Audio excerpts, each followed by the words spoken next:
சந்தனம் மணக்குது கற்பூரம் ஜொலிக்குது சந்தனம் மணக்குது கற்பூரம் ஜொலிக்குது கந்தகிரி கோயில் வந்தால் நன்மையெல்லாம் நடக்குது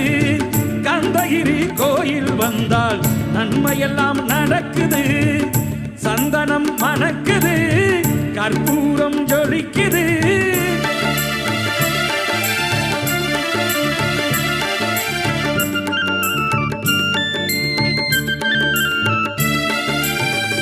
நித்தமும் பாலிலே நீராட்டுவோம் பச்சை நிறத்திலே பட்டாடை நாம் கட்டுவோம் நித்தமும் பாலிலே நீராட்டுவோம் பச்சை நிறத்திலே பட்டாடை நாம் கட்டுவோம் திருநீரின் தத்துவம்